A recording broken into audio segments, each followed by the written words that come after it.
Finally bags pack झालेले आहेत आणि आज फ्लाईंग डे आहे. मुंबई एअरपोर्टला सोडण्यासाठी माझे काही फ्रेंड्स आले होते. सगळ्यांना टाटा बाय बाय केलं आणि मी माझ्या फर्स्ट इंटरनॅशनल ट्रिपसाठी गेटच्या आत जाऊ लागलो.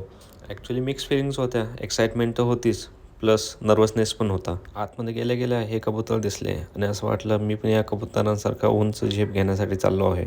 सिक्युरिटी चेकिंग झालं, इमिग्रेशन झालं, त्याच्यानंतर 2 तास होते. या 2 तासामध्ये एअरपोर्ट फिरून घेतलं. मुंबईमध्ये भयानक पाऊस चालू होता. सगळ्या फ्लाईट्स डिले होत होत्या आणि माझी पण फ्लाईट 1 तास अजून डिले झाली. सो मला अजून थांबावं लागलं. फायनली गेट्स ओपन झाले आणि मी फ्लाईट बोर्डिंग करण्यासाठी आत जाऊ लागलो. गेल्या 3.5 वर्षाआधी या ड्रीम सिटी मुंबईमध्ये मी आलो होतो. मुंबईनं खूप काही गोष्टी दिल्या, मुंबईनं खूप काही शिकवलं आणि मुंबईला मी नक्कीच मिस करणार होतो. जाताना नॉस्टॅल्जिक फिलिंग वाटत होतं मुंबईकडे बघताना वरून. फ्लाईटमध्ये झोप तर येत नव्हती म्हणून टी व्ही पाहत बसलो होतो. विंडोमधून बाहेर पाहिलं असता दुबईची लाईटिंग दिसल्या. दुबई खरंच खूप छान दिसते आकाशातून सुद्धा. इजिप्त या देशामधील कायरो या राजधानीमध्ये मी पोहोचत होतो. तिथं लेअर होता माझा 3 तासाचा. वरून एकदम छोटी छोटी घरं दिसत होती. या फ्लाईटमध्ये मी हिंदू मील सिलेक्ट केलं होतं. ते पण अतिशय छान होतं. मी नेहमी माझं वॉच पाहत होतो. हा टाईम पटकन जावा असं नेहमी वाटायचं.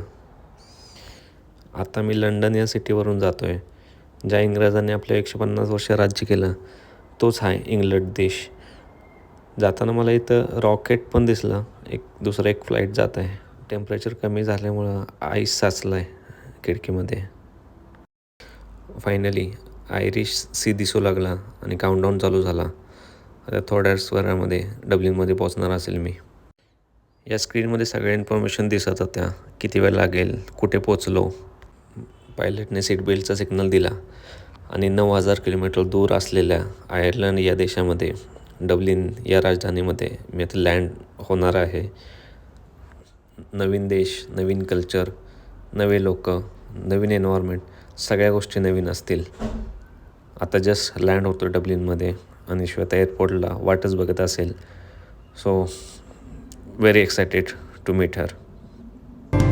कहते हैं खुदा ने इस जहां में सभी के लिए किसी ना किसी को है बनाया, हर किसी के लिए तेरा मिलना है उस रब का इशारा, मानो मुझको बनाया तेरे. आय होप मुंबईनं जितकं प्रेम दिलं तितकंच हे डब्लिन सिटी पण देईल आणि इथून पुढचा प्रवास पण तितकाच एक्सायटेड आणि खूप छान असेल.